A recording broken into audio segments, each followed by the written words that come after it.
ఈ శ్లోకం చాలా మంది వినే ఉంటారు. బాలాయ నీలవపుషే జాలాభిరామ జఘనాయ దిగంబరాయ శార్దూల దివ్య నఖభూషణ భూషితాయ నందాత్మజాయ నవనీతముషే నమస్తే. బాలాయ నీలవపుషే నవకింకిణీక జాలాభిరామ జఘనాయ దిగంబరాయ శార్దూల దివ్య నఖభూషణ భూషితాయ నందాత్మజాయ నవనీతముషే నమస్తే. పునరేకవారం సర్వేభ్యః స్వాగతం వ్యాహరామి. మొన్నటి పాఠంలో జానిహి అనే పదం, ఉమాజానిహి లాంటి పదాలు చెప్పించింది కదండి. హలో, అవునండి అవునండి.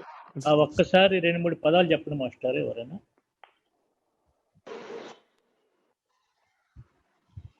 ఉమాజానిహి ఎవరు? శంకరః, శివుడు, ఇంకా చెప్పండి. ఇంకా ఉమాజానిహి, ఇంకా చెప్పండి. పార్వతీ జానిహి. అవును, మైథిలి జానకి, జానకి జానకి. బాగుంది. అలాగే అట్లా మీరు ఒక్కసారి ఉమాజానిహి అనేటువంటి ఈశ్వరుడు చెప్పి మరి సడన్ గా మీరు మార్చేయకూడదు రాజకీయ వార్తల్లో.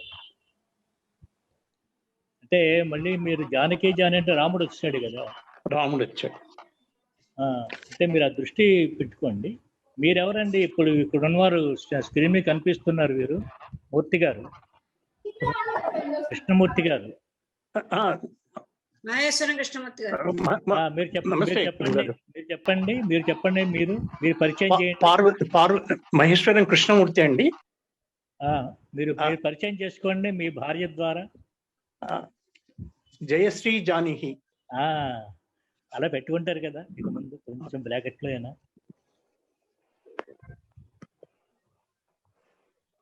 జయశ్రీ జానకి అని పెట్టుకోండి. జయశ్రీ జానకి అని పెట్టుకోండి, చక్కగా ఆవిడకి ఆనందం కలుగుతుంది. మంచిది గురువు గారు. మీ నాన్నగారు అండి? సుబ్రహ్మణ్య శర్మ. అవును, నేను అలా అడగట్లేదు. మీరు జయశ్రీ జానకి అన్నారు కదా. అవునండి. మీ నాన్నగారు? నాన్నగారికి మామ పుత్ర అని చెప్పాలా, అలా చెప్పంటారా? కాదండి, మీ అమ్మగారి పేరుతో చెప్పాలి. అదే వ్యంగ్యం కదండి. ఓకే. సుందరమ్మ జానిహి. సుందరమ్మ జానిహి. సుందరమ్మ జానిహి. సుందరమ్మ అనే అంటారు కానీ పొలాలు సుందరమ్మ జానిహి అన్నారు. సుందరమ్మ జానిహి అంటే ఇక్కడ ఈ విషయం చెప్పక్కలే కదండి. ఇంకా ఓకే. ఈ జానిహి అనేటువంటిది స్పష్టంగా మీ అందరికీ అర్థం ఉంటుంది. తర్వాత ఇంకో రెండో విషయం ఏం చెప్పుకున్నాం మనం, ఇది కొంచెం ప్రాక్టీస్ అక్కర్లేదు. దీని మీద దృష్టి పెట్టండి. ఒక శ్లోకం చెప్తాను ఈ సందర్భంలో. ఓకే. సుకృతం నకృతం కించిత్. ఎవరన్నా అనండి, ఎవరో ఒక్కళ్ళు అనండి అమ్మ, ఎవరో ఒకళ్ళు. సుకృతం నకృతం కించిత్. కొంచెం విడిగానే అనండి మాస్టర్, స్పష్టత గురించి. సుకృతం నా కృతం కించిత్. నకృతం అని అనొచ్చు మీరు, నా దీర్ఘం అక్కర్లేదు. నకృతం 2 పదాలు మీకు తెలియాలి, అందుకని చెప్పాను అంతే. సుకృతం నా కృతం కించిత్. చెప్పండి అమ్మా. రాజ్యలక్ష్మి గారా ఈవిడ? ఉన్నది స్క్రీన్ లో ఉన్నది ఎవరు? డిస్టర్బెన్స్ వస్తుంది సార్. అందరినీ మ్యూట్ చేస్తాను. డిస్టర్బెన్స్ వస్తుంది సార్. అందరినీ మ్యూట్ చేస్తున్నాను. గురువు మీరు అన్మ్యూట్ చేసుకోండి సార్. మీరు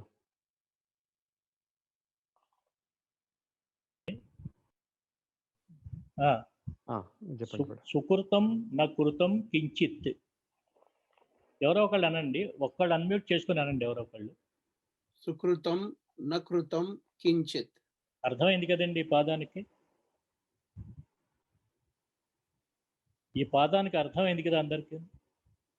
అంటే కొంచెమైనా పుణ్యం పాపం అవన్నీ అనలేదండి, సుకృతం అనే అన్నాను. సుకృతం నా కృతం కించిత్ అంతే, అదే అన్నాను అంతే. నా కృతం కించిత్. కించిత్. కించిత్. ఓకే. కించిత్ లిటిల్ బిట్ అంటే కొంచెం కూడా. ఆ కించితే మనం తెలుగులో కొంచెం అంటున్నామో తెలుగులో. దుష్కృతం బహుళం కృతం అనండి మాస్టర్ ఎవరో ఒకళ్ళు. దుష్కృతం బహుళం కృతం. ఇంకోటి ఏంటండి? కృతం. కృతం. కృతం. కృతమా? అదేమో నకృతం సుకృతం నకృతం కించిత్. దుష్కృతం బహుళం కృతం. దుష్కృతం బహుళం కృతం. లా అన్నదండి సంస్కృతంలో లా ఉండదు, వేదంలో ఉంటుంది, తెలుగులో ఉంటుంది. చేత బహుళం అని అనాలి. అలాగే మంగళము అనాలి తప్ప మంగళం అనకూడదు సంస్కృతంలో. తెలుగులో రాసేటప్పుడు అనుకోవచ్చు. లా అనేటువంటి సంస్కృతంలో ఉండదండి, వేదంలో ఉంటుంది, తెలుగులో ఉంటుంది. అంచేత బహుళం అనే అనాలి. దుష్కృతం బహుళం కించిత్. కృతం. కృతం అండి. కృతమా కించిత్ కాదు, కృతం. దుష్కృతం బహుళం కృతం. అవును. కృతం. సుకృతం నా కృతం కించిత్. అర్థమైంది కదా? అవునండి. పోనీ మంచి చేయత పర్వాలేదు, దుష్కృతం బహుళం కృతం అనండి ఒకసారి ఎవరో ఒకళ్ళు. దుష్కృతం బహుళం కృతం.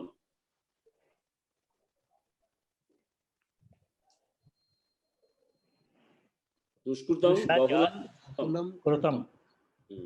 నా జానే జానకీ జానే. నా జానే జానకీ జానే. నా జానే జానకీ జానే సంబుద్ధి కదండి, సంబోధనం కదా. ఎవరిని ఉద్దేశించి సంబోధనం? శ్రీరాముడు. రాముడు. జానకి జానిహి అంటే రాముడు. హరిహి అనేది ఇకారాంత శబ్దం. హరి శబ్దాన్ని హరే అంటాం కదండి. హరే రామ, హరే రామ ఇలా అంటాం కదా సంబోధనలో కదండి. ఈ సంబోధనంలో అన్నట్టుగా జానకి జానిహి ఇకారంతో హరి శబ్దం లాగా, కానీ సంబోధనలో ఎలా ఉంది? జానకి జానే అని సంబోధన. చెప్పండి అమ్మా, ఎవరో ఒక ఇప్పుడు మాట్లాడారు. నా జానే జానకి జానే. జానకి జానే నా జానే. నాకు తెలియట్లేదు, నేను తెలుసుకోలేకపోతున్నాను. ఏమిటి తెలుసుకోలేకపోతున్నాను? యమాహ్వానే కిం ఉత్తరం. యమాహ్వానే అనండి ఎవరో ఒకళ్ళు. కిం ఉత్తరం. కిం ఉత్తరం. కిం ఉత్తరం. కిం ఉత్తరం. యమాహ్వానే. యమ ఆహ్వానే. యమాహ్వానే. యమ ఆహ్వానం అండి. యమ ఆహ్వానం. యమాహ్వానే కిం ఉత్తరం. కిం ఉత్తరం. యమాహ్వానే కిం ఉత్తరం. అదే 4 పాదాలకు అర్థమైంది కదండి. కిం ఉత్తరం అర్థం చెప్పాలండి. చెప్పాలంటారే. అక్కడ ఎవరో ఉన్నారు. ఏమ్మా టీచర్ ఎవరున్నారు? ఇప్పటిదాకా ఉన్నారు ఆవిడ రాజలక్ష్మి గారా పేరు? చెప్పండి అమ్మా, ఎవరో ఒకరు చెప్పండి. యమాహ్వానే కిం ఉత్తరం. యమాహ్వానే కిం ఉత్తరం. యమాహ్వానే అంటే యముడి యొక్క ఆహ్వానం వచ్చినప్పుడు ఏం సమాధానం చెప్తారు? మీకు తెలుసునండి, నాజే చెప్పిస్తున్నారు, మీ అందరూ చెప్పగలుగుతారు. అయితే వినపడడంలో ప్రాబ్లం ఉందేమో. ఇప్పుడు టోటల్ గా చూడండి. సుకృతం నా కృతం కించిత్. ఎవరో ఒకళ్ళు అనండి. సుకృతం నా కృతం కించిత్. దుష్కృతం బహుళం కృతం. దుష్కృతం బహుళం కృతం. నా జానే జానకి జానే. నా జానే జానకి జానే. యమాహ్వానే కిం ఉత్తరం. ఇది నా పరంగానే అన్వయించుకుంటున్నానండి. ఇది మీరు నమ్మరు, మ్యాక్సిమం లో రాసిన శ్లోకం మాస్టారు.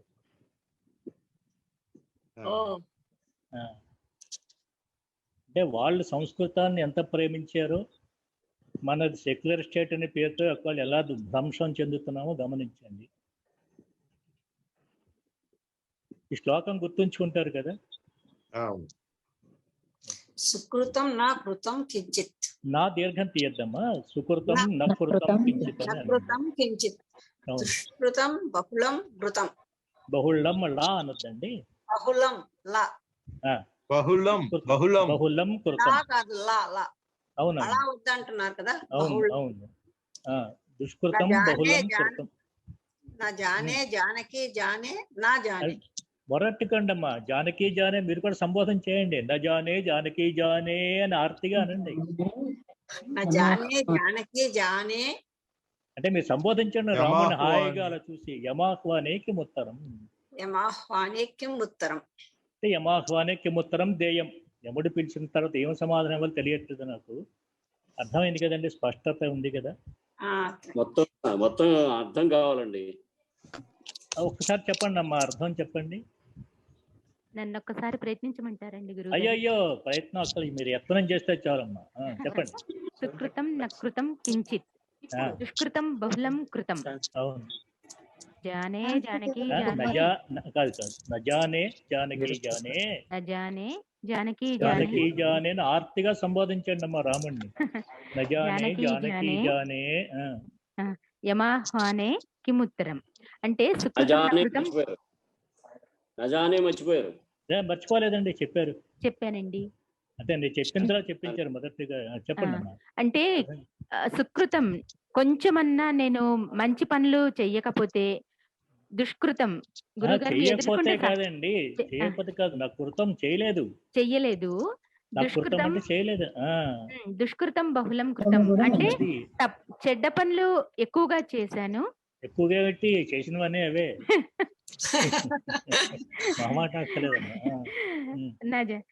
జానకి జానే అంటే నజానే ఆయన మళ్ళీ ఆయన చెప్పింది మళ్ళీ వదిలేశారంట. నజానే నజానే జానకి జానే.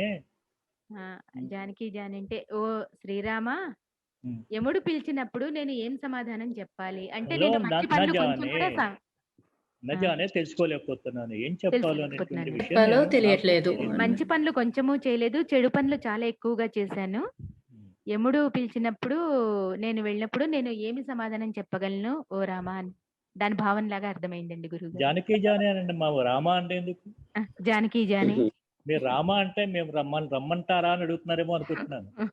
నేను రామ మీ ఇంటికి యముడి దగ్గరికి లేదా రాముడి దగ్గరకు రామ అంటే జానకి జానే నాకేం తెలియట్లేదు, నేనేం సమాధానం చెప్పమంటారు? నాకు అట్లా అర్థమైందండి. అంతేనండి. ధన్యవాదాలు మహోదయ. ఆయన వాక్య అర్థం ఏంటండి అందరికి ఉన్నవాళ్ళకి అర్థమైంది కదా మాస్టర్? అందరికి అర్థమైందండి. తర్వాత రాముడిని సంబోధిస్తూ కదండి ఇది. అవునండి, జానకి జాని అంటే ఆయనే కదా. ఓకే. జానకి అంటే మీకు తెలుసును. జానకి జాయ యశ. జానకి జాయగా కలవాడు జానకి జాని అంటే శ్రీరాములోనే కదా. అవునండి. ఇలాంటి ఈ జానకి, ఉమా జాని, రమాజి ఇలాంటి పదాలు చెప్పించిన తర్వాత సంతానం విషయంలో మనం చూసాం. గాంగేయ, ఇలాంటి పదాలు, రాధేయ ఇలాంటి పదాలు చూసాం. మీరు ఎవరు చెప్పండి మాస్టర్? నేనండి. మీరే అంటే ద్రౌపదేయ సాత్యవతేయ అంటే చూసారు, అడగకుండా మీ అమ్మగారి పేరు చెప్పించారు. మా అమ్మగారి పేరు సత్యవతి అండి. అదే అర్థమైంది. అంచేతే మీ అడగకుండానే మీ అమ్మగారి పేరు మీ చేత తలపింపజేశారు. అబ్బో కరెక్టేనా? సాత్యవతేయ బాగుంది. మీ చెల్లాయి ఉన్నట్లయితే చెల్లాయి అక్కుంటే సాత్యవతేయి అవుతుంది కదా. సాత్యవతేయి. సాత్యవతేయి దీర్ఘం తీయండి. సాత్యవతేయి. అవును. ఆమె పేరేమిటి? ప్రసూనండి. ప్రసూన అంటే అక్కయ్య చెల్లాయ? చెల్లాయండి. ఓకే. ఇప్పుడు మనం వాళ్ళ పేరు లెక్క లేకుండా మీరు సాత్యవతేయ, వాళ్ళేమో ఎంతమంది అంటే సాత్యవతేయి. బహువచనం అయినట్లయితే గౌరీ శబ్దంలో గౌరీ అన్నట్టుగా సాత్యవతేయ తర్వాత. అర్థమైంది కదండి? మీరు సాత్యవతేయ కతి ఎంతమంది? సాత్యవతేయ ఎంతమంది మీరు? సాత్యవతేయ మేము అంటే అచ్యుతేయ అంటే మేము మొత్తం సంతానం కావాలి కదా అప్పుడు. అంతే. సత్యవతి గారి సంతానం అంటే మీ అన్నదమ్ములు పంచమహ పంచ. సాత్యవతేయ పంచ వయం. సాత్యవతేయ వయం పంచ. సాత్యవతేయ వయం పంచ. అక్కడ భారతంలో సాత్యవతేయ కతి?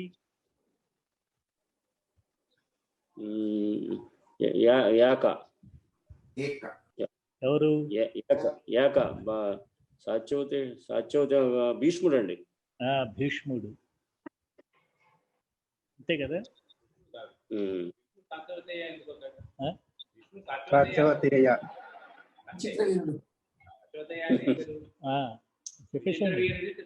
చెప్పండి చెప్పండి అక్కర్లేదు, ఇక్కడ చెప్పండి సార్. ఒక్కసారి చూడండి, సాత్యవతేయులు మరొకసారి చెప్పండి. అంటే భీష్ముడు సత్యవతి కుమారుడు కాదు కదా. సాత్యవతేయ అంటే ఎవరవుతారండి? వ్యాస ప్రథమం కల వ్యాస భగవాన్ పారాశరేయ అపి సహ. పారాశర అంటాం కదండి. ఈ సందర్భంలో చిన్న శ్లోకం ఒకటి మీకు తెలిసే ఉంటుంటుంది. వ్యాసం ఒకసారి అనండి. వ్యాసం ఎవరో ఒకళ్ళు అనండి అమ్మా. వ్యాసం వశిష్ఠ నప్తారం. వశిష్ఠ దంత్య సకారం అనొచ్చు, తాళవి సకారం కూడా అనొచ్చు అండి. వశిష్ఠ అనొచ్చు, వశిష్ఠ అని కూడా అనొచ్చు. వినపడిందమ్మా? వశిష్ఠుడు అనొచ్చు, వశిష్ఠ కూడా అనొచ్చు. ఇప్పుడు చెప్పండి, శ్లోకం వస్తే ఎవరిని అనండి. వ్యాసం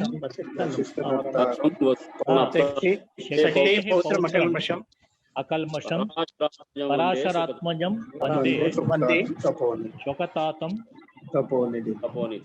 ఈ చిన్న అనుష్టుప్పులో 32 అక్షరాల అనుష్టుప్పులో ఎన్ని తరాలు చెప్పారండి? ఎన్ని తరాలు వచ్చాయి మనకి? వ్యాసుడు మధ్యలో ఉన్నాడు కదండి. వ్యాసుడు వస్తే వ్యాసుడి పైన చెప్పారు వశిష్ఠుడిగా నప్తారం అంటున్నారు. నప్త అంటే నప్తృ శబ్దానికి మనవడు అని అర్థం ఉంది, ముని మనవడు అని అర్థం కూడా ఉందండి. అంటే ముని మనవడు కాదు, ముని మనవడు. అంటే మీరు ముని దగ్గర గ్యాప్ తీసుకుంటే ముని మనవడు అనుకోవద్దు, ముని మనవడు కదా. ఇప్పుడు చూడండి, మనకి మొట్టమొదటి వశిష్ఠ నప్తారం అంటే నప్తారం అంటే అర్థం ఏం చెప్పుకోవాలి ఇక్కడ? ముని మనవడు. అంటే ముని మనవడు అనకండి, అది కూడా మునికి ముని మనవడు అనమాట. ముని మనవడు. శక్తే పౌత్రం మనవడు. అంటే మొట్టమొదటి పరంపరలో మొదటి ఆయన వశిష్ఠులు కదండి. వశిష్ఠుడు కొడుకు శక్తి. ఆ తర్వాత పరాశరాత్మజం.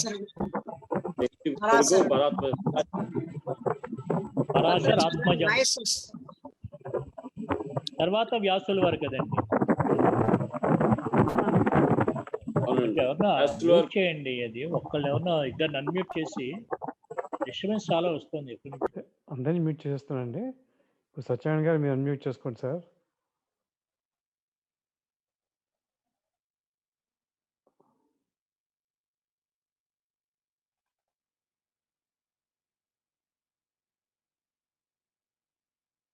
సత్యనారాయణ గారు అన్మ్యూట్ చేసుకోండి.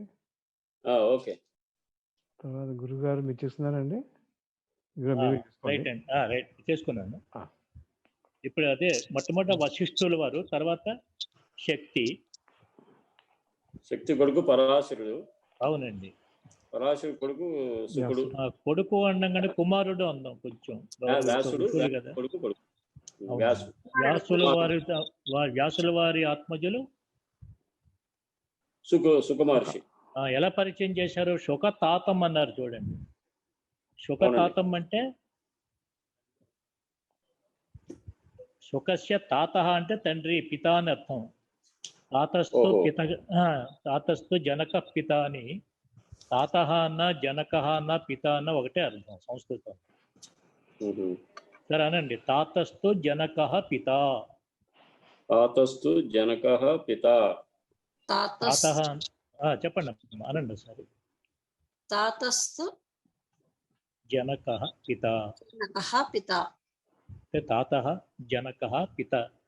एते शब्दाः त्रयः अपि पर्यायशब्दाः. जनकः इत्यस्य यावान् अर्थः పితా ఇచ్చేస్య తాత ఇచ్చేస్యాపి సయేవ అర్థ. అంటే తెలుగులో మనం ఎందుకైనా తాత అంటే తండ్రిని మనం తాత అని పిలుస్తున్నాం కదా, తండ్రిని తల్లిదండ్రిని కూడా తాత అనే పిలుస్తున్నాం మనం. సంస్కృతంలో తాత శబ్దానికి తండ్రి అనే అర్థం. కాదండి ఇప్పుడు మీకు పరంపర తెలిసింది కదండి, శుకతాతం అంటే శుకస్య తాత కదా, శుకుని యొక్క తండ్రి. శుకుని యొక్క తండ్రి, శుక మహర్షి యొక్క తండ్రి. అన్నారండి ఆత్మజం అంటే అంతే కదా. ఎవరు ఆత్మజం? పరాశరాత్మజం.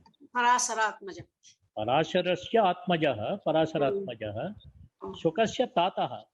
చివరి నుంచి కింద కూడా చెప్పాలి కదా. అంటే ఈ చిన్న శ్లోకంలో ఎన్ని తరాలు వచ్చాయి చూడండి. వశిష్ఠుల వారు, శక్తి మహర్షి, పరాశర మహర్షి, వ్యాసుల వారు, తర్వాత శుక మహర్షి, 5 వచ్చారు చూడండి చిన్ని శ్లోకంలో. ఇంత సన్న సంస్కృతం హాయి అయిన భాష అని చెప్పడానికి ఇంకేం కావాలండి మనకి? అవునండి.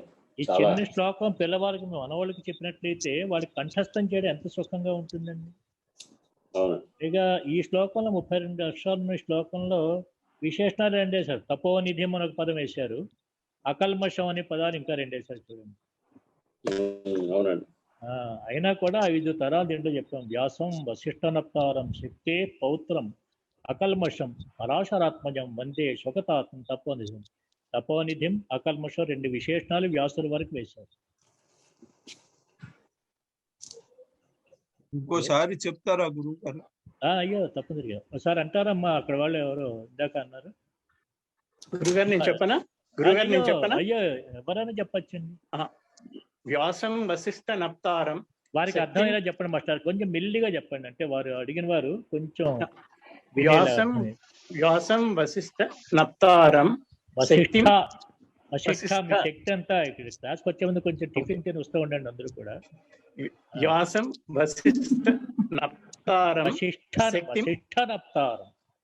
వశిష్ఠ నప్తారం వ్యాసం కాదండి, ద్వితీయ వర్ణం వశిష్ఠ. వ్యాసం వశిష్ఠ నప్తారం కలిపేసేయండి. వశిష్ఠ నప్తారం కలిపానండి. వశిష్ఠ లేదు సంబోధన అనుకుంటారు కదా. వ్యాసం వశిష్ఠ నప్తారం. వశిష్ఠ ఆపద్దండి, వశిష్ఠ ఆపద. వశిష్ఠస్య నప్తానే కదా వశిష్ఠ నప్తారం. వ్యాసం వశిష్ఠ నప్తారం శక్తిం పౌత్రం అకల్మషం పరాశరాత్మజం. ఒకసారి వినండి. శక్తేః పౌత్రం. శక్తేః పౌత్రం పౌత్రం అకల్మషం అకల్మషం పరాశరాత్మజం. పరాశరాత్మజం వందే శుకతాతం తపోనిధిం.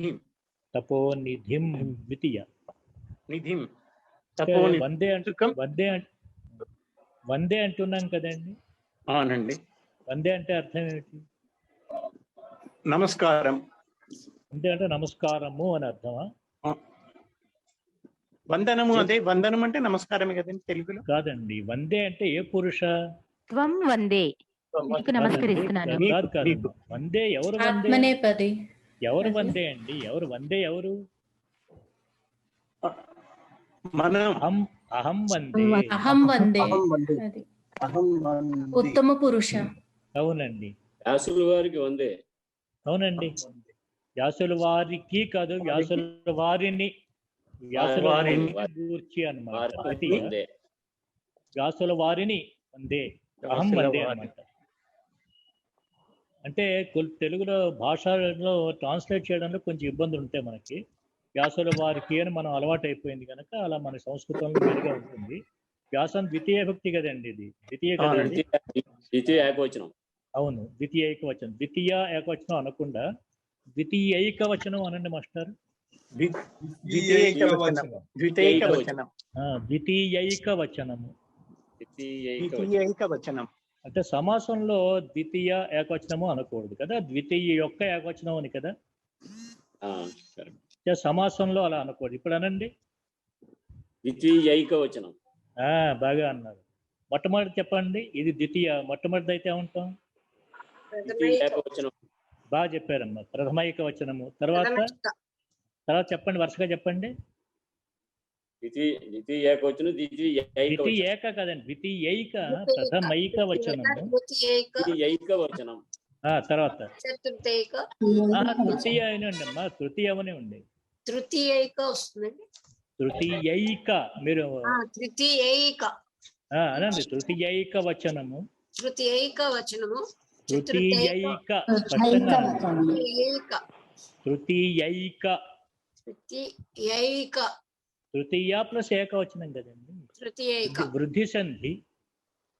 ఏకైక అంటాం కదా, అట్లాగా తృతీయైక వచనము అనండి. తృతీయైక వచనము. తర్వాత చతుర్థైక. కాదు ఎవరు చెప్పండి, ఎవరో ఒకళ్ళు. శిరీష్. చతుర్థిలో అకారం లేదు. వృద్ధి ఎప్పుడు వస్తుంది? పూర్వపదం చివరి అకారం ఉండాలి కదా.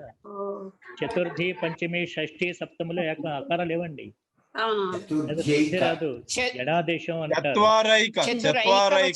కాదండి, చతుర్థి జడాదేశం అంటారు.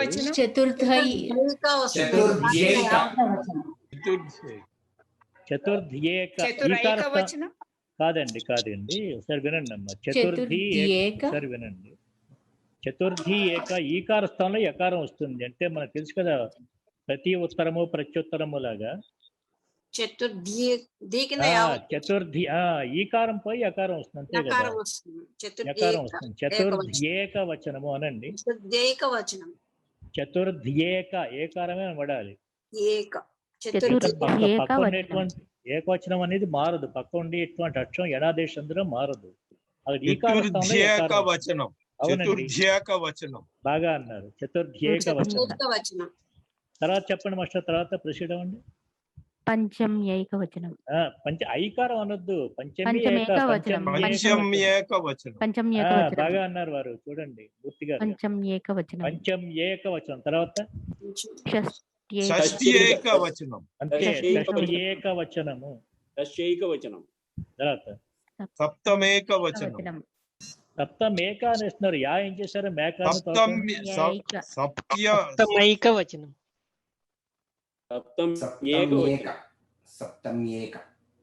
సప్తమ్యేక బాగా అన్నారు. సప్తమ్యేక వచనం. అవునండి, మరొకసారి చెప్తారమ్మా స్పష్టంగా ఎవరో ఒకళ్ళు. సప్తమ్యేక వచనం. అవును, బాగా చెప్పారు. ఒకసారి మొత్తం చెప్తారా ఎవరో ఒకళ్ళు?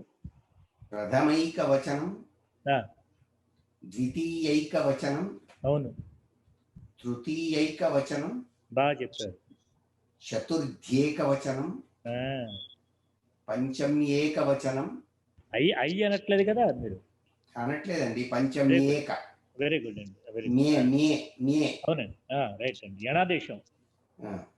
షష్ఠ్యేక వచనం, అవును. సప్తమ్యేక వచనం, అవునండి, అంతే. అష్టమ్యేక వచనం.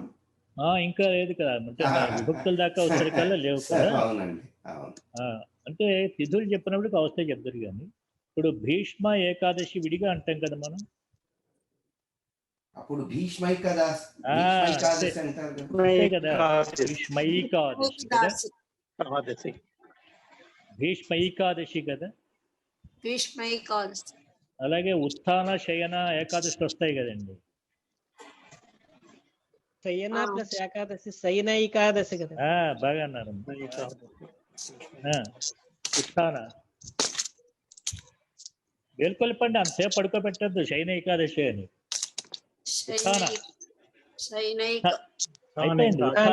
ఏకాదశి ఉత్థానైకాదశి.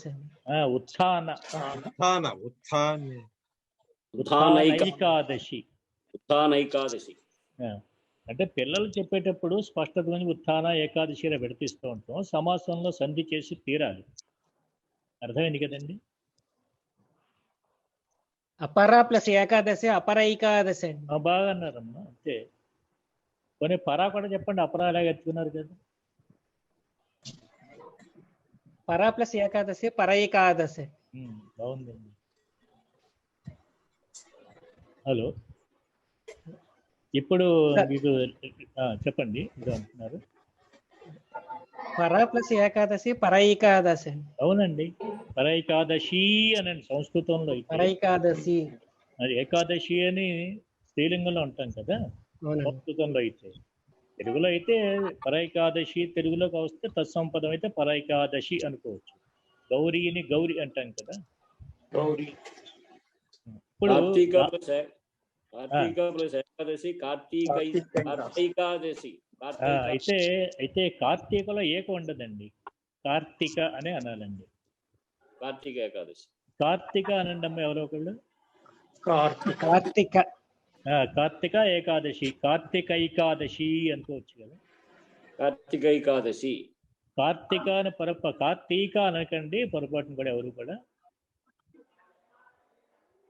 హలో, కార్తీక అని అనకూడదండి. కార్తీక అని దీర్ఘం ఉండదు. కార్తీకాదశి. కార్తీక అని దీర్ఘం ఉండదు. అర్థమవుతుందా మనకి? కార్తీక ఏకాదశి అంటే కార్తీక మాసం అనాలి తప్ప కార్తీక మాసం అనకూడదు. అర్థమవుతుందండి? కార్తీకైదాసి అనాలి. కార్తీక మాసం అనే అనాలి. అర్థమవుతుంది? కార్తీకైకాదశి.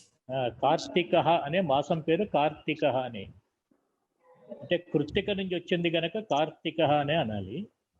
పేర్లు కూడా అబ్బాయిలు కూడా కార్తీక్ అని పేరు పెట్టారు. కార్తీక్ అని కొంతమంది పెట్టుకుంటే తప్పే. అది కార్తీక్ అనే పేరు పెట్టుకోవాలి ఎవరికైనా పేరు పెట్టుకున్నారు. తర్వాత ఈ పరంపరలో మనం గాంగేయ ఇలాంటి పదాలు మీకు అర్థమయ్యాయి కదా.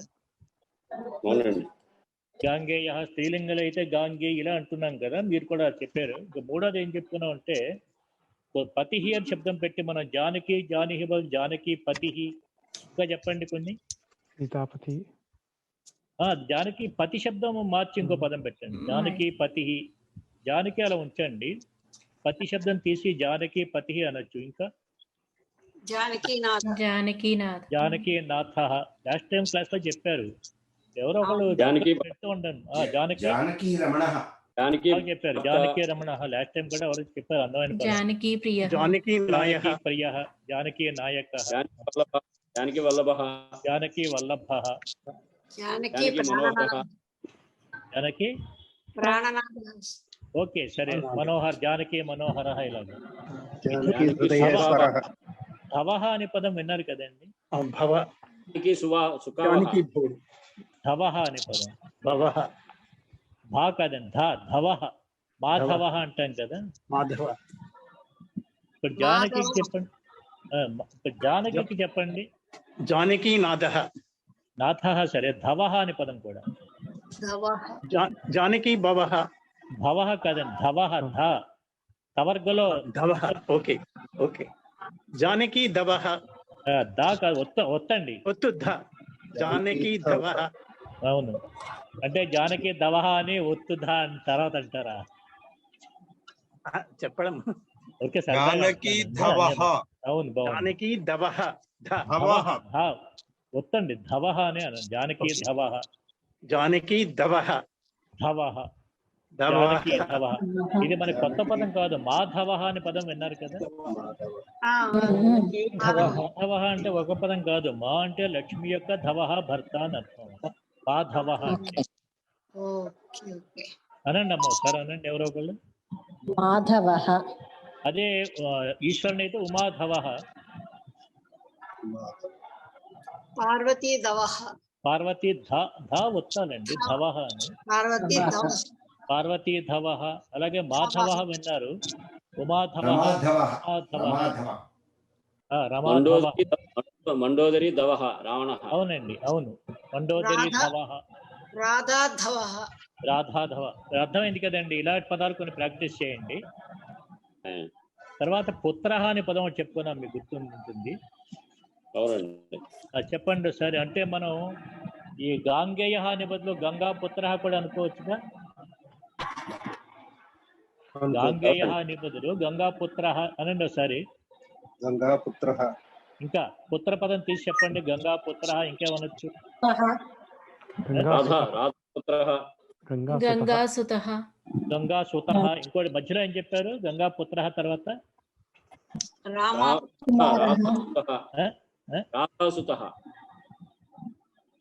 వినపట్లేదండి. రెండోది ఏం చెప్పారు? గంగా పుత్ర తర్వాత పుత్ర శబ్దం తర్వాత ఏం చెప్పారు? గంగా అయితే ఒక విషయం గమనించి, పుత్ర అన్నప్పుడు 2 తాళ్ళు రాయాలి. చెప్పాను, గుర్తుందా మీకు?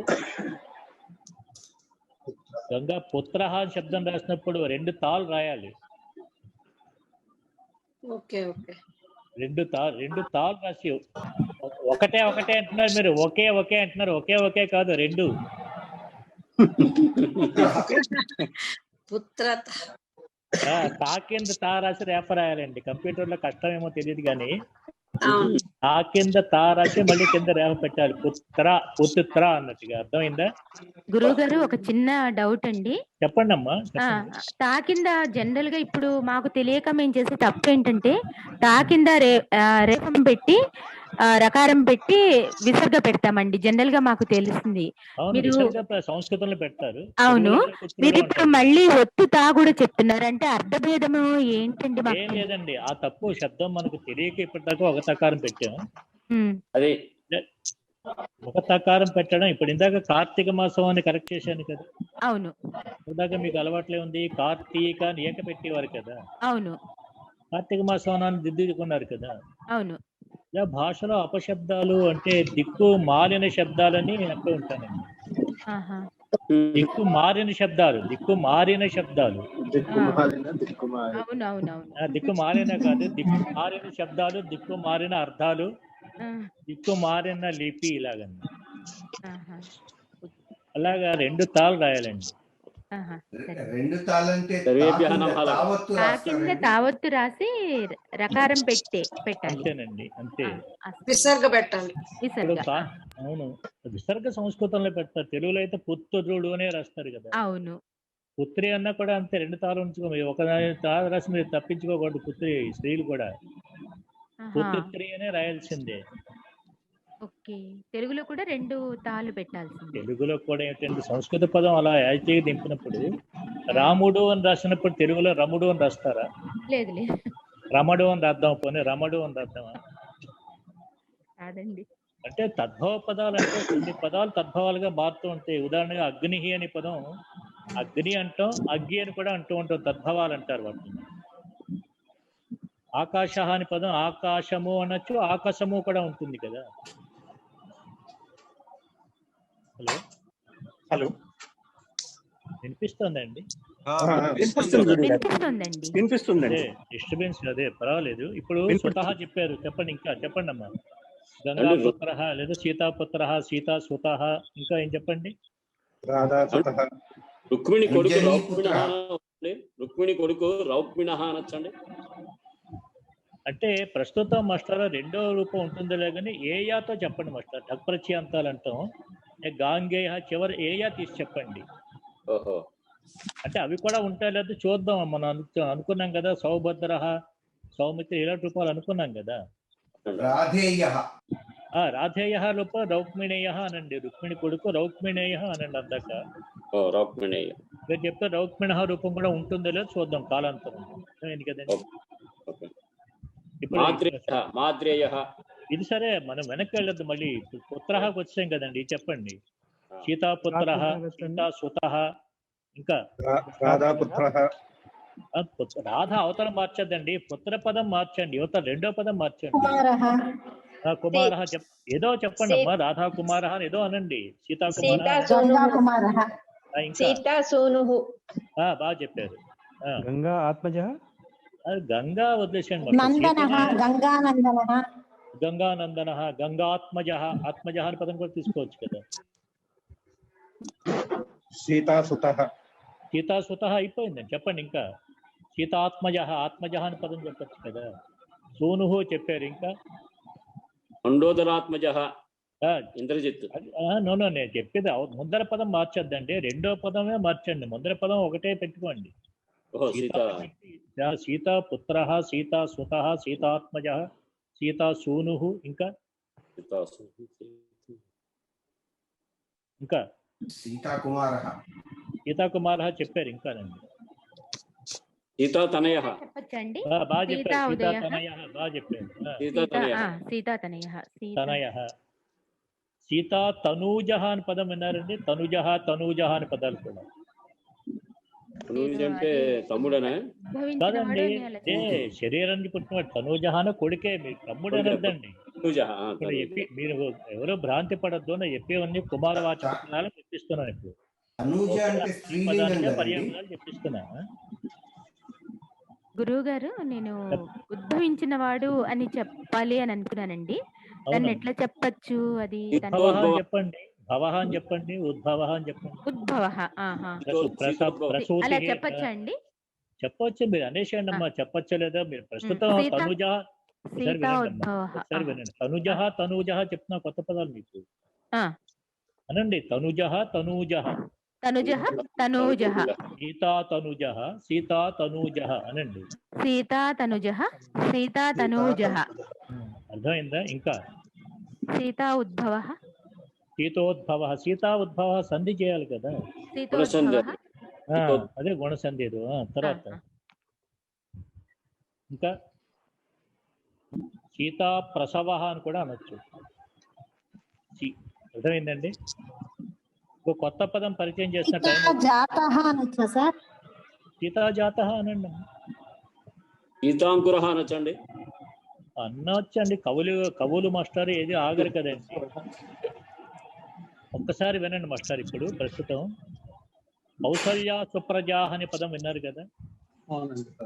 ఎవరు కౌసల్య సుప్రజా అంటే? రాముడే. ఇప్పుడు సీతా సుప్రజా అనండి.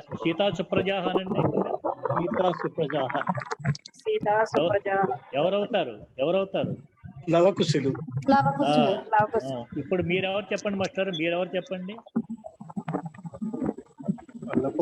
సుందరమ్మ సుప్రజాహ అనా ఆపద్దు. అన్నపూర్ణ సుప్రజాహ అనేసేయండి. అన్నపూర్ణ సుప్రజాహ. ఇంకోళ్ళు ఎవరు? సుందరమ్మ సుప్రజాహ. లీలావతి సుప్రజాహ. సుప్రజాహ కాదండి, సుప్రజా.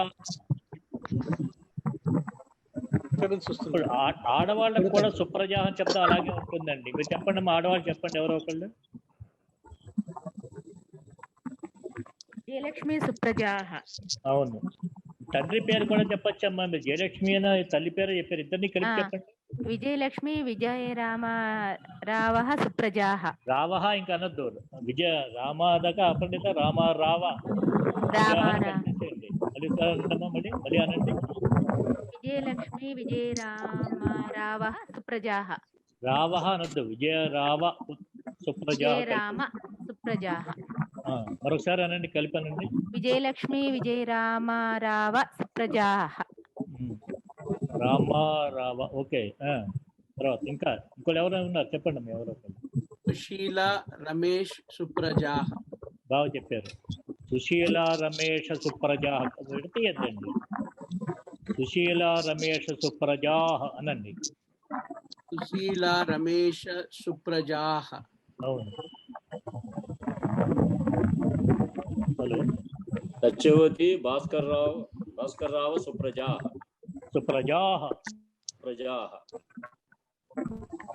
అర్థమైంది కదండి? సుందరమ్మ. గురువు గారు చెప్పండి. సుందరమ్మ సుబ్రహ్మణ్య సుప్రజాహ. అవును. ఆపద్ద మీరు మధ్యలో సుందరమ్మ ఇంకోటి చెప్పారు.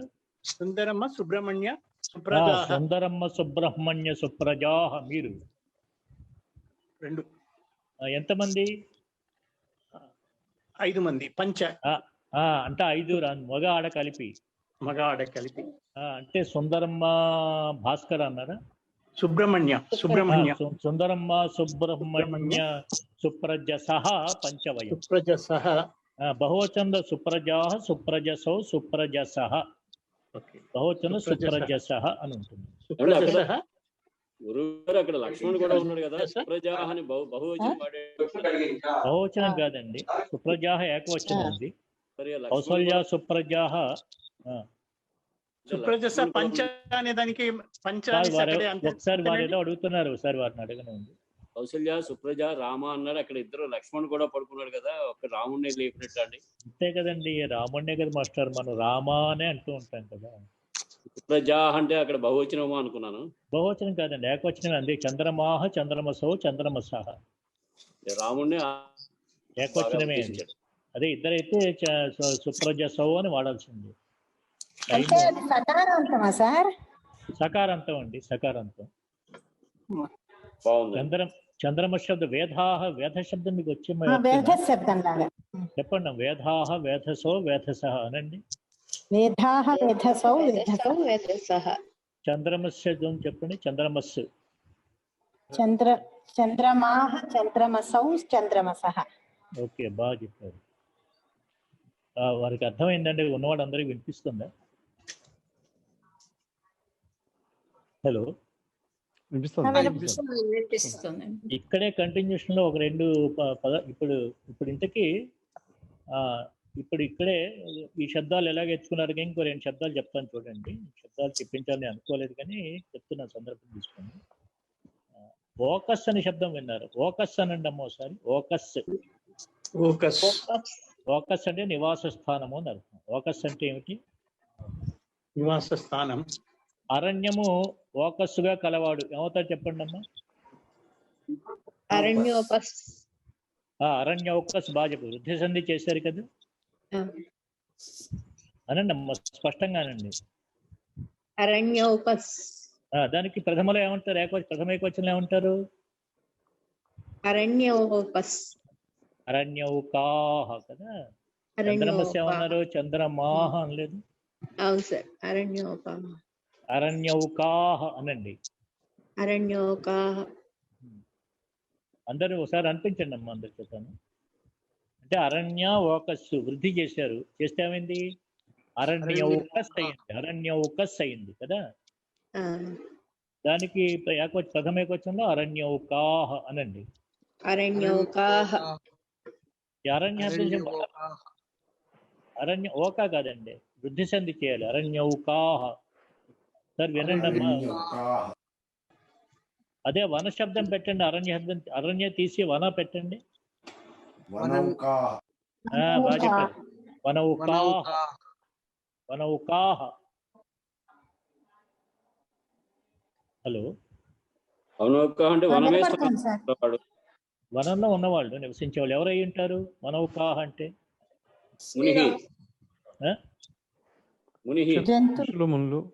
మునులు ఋషులు ఎందుకండి? జంతువులు అవ్వండి. జంతువులు ఉండవా? కోతులండి. మృగాలు ఉండవా? ఆటవికులోని అంటారు కదా, మనుషులు కూడా ఉన్నారు కదా. మునులు ఋషులే ఎక్కర్లేకుండా. జంతువు అంటే మనం ఇంట్లో పెంచుకునే వాటిని జంతువు అంటాం సాధారణంగా.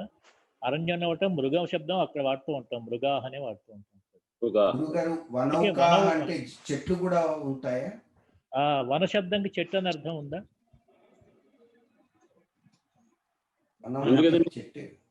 వనం అంటే చెట్ట. సముదాయం. ఒకసారి ఇప్పుడు చెప్పండి. వృక్ష శబ్దం పెట్టి చెప్పండి. వృక్షౌకాహ అనండి. ఎవరవుతారు? వృక్షౌకాహ అంటే ఏమవుతాయి? హలో,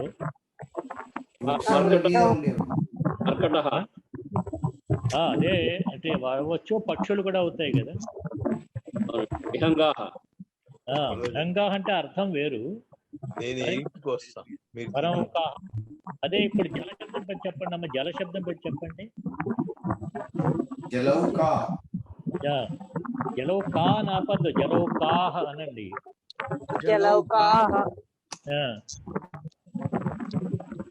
నేను నగరౌకాహ. గ్రామంలో ఉన్నవాళ్ళు ఎవరైనా ఉన్నారా? గ్రామౌకాహ. ఇంకా పట్టణౌకాహ, పత్తనౌకాహ ఉండొచ్చు కదా. డిస్టర్బెన్స్ చాలా వస్తుందండి. అందరినీ మ్యూట్ చేస్తున్నారు. మాట్లాడే వాళ్ళని అన్మ్యూట్ చేసుకోండి సార్. జనపదౌకాహ. జానపదం అనాలి కదా గురువు గారు. జానపదౌకాహ. అన్మ్యూట్ చేసుకోవాలి గురువు గారు.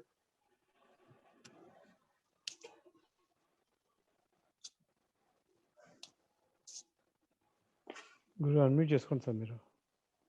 కొంతమంది 2-3 ఫోన్లు చాలా డిస్టర్బెన్స్ వస్తున్నాయండి. అవును. వాళ్ళు కొంచెం చేసుకుంటే సరిపోతుంది. ఆయనకి మరి పాప వస్తున్నాను, ఆయన అడ్మిట్ చేసుకోమంటే అవును. ఎక్కువ శ్రమ పడాల్సి వస్తుంది. అక్కడ డిస్టర్బెన్స్ అదే వస్తే అదే ఎక్కువ మాట్లాడాల్సి వస్తున్నట్టుగా అనిపిస్తుంది నాకు. ఎవరైనా ఇద్దరు ముగ్గురు మాత్రమే కొంచెం మాట్లాడండి. అప్పుడు అయితే గురువు ఇప్పుడు కౌసల్య సుప్రజా అన్నారు కదండి, ఈ ప్రజా శబ్దానికి ఏమిటండి అర్థం?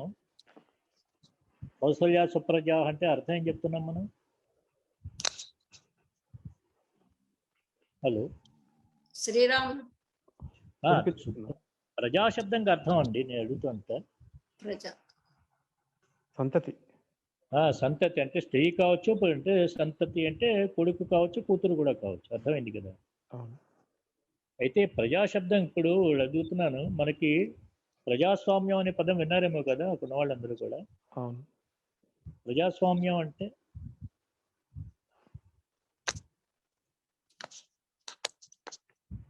అందరూ మ్యూటే, అందరూ మౌనం వహించారు. ప్రజా సమూహం స్వామ్యం కాదండి, ప్రజా జనుల యొక్క స్వామ్యం అంటే ఏమిటి? ఓనర్షిప్ అని కదండి. అంటే స్వామి యొక్క భావం స్వామ్యము అంటే మనం కలిగి ఉండడం కదా. ప్రజలకే స్వామ్యము, ప్రజల యొక్క స్వామ్యం అంటే వాళ్ళకే హక్కులు అన్నమాట, హక్కుదారులు లేదా అధికారం ఉన్నవాడు అని అర్థం. ప్రజల సొంతమైనది. సొంతమైనది, బాగా చెప్పారు. అంతే కదండి. అయితే భారతదేశంలో ప్రజాస్వామ్యం ఉందా? నట్టు అనిపిస్తుంది. చూసారా ఆయన ఎంత ఇది అంటున్నారు? ఎందుకైనా మంచిది. పూర్తిగా కన్ఫర్మ్ చేయలేము. నేను కన్ఫర్మ్ చేసి చెప్తున్నాను మాస్టారు. ఒక సెంట్రల్ గవర్నమెంట్ లో ఈ మధ్యం తప్ప అన్ని చోట ప్రజాస్వామ్యం. ప్రజా అంటే ఇప్పుడు సంతానం కదా చెప్తా, రెండో అర్థం. తన సంతానకేగా స్వామ్యం ఇస్తున్నారు. అంచేత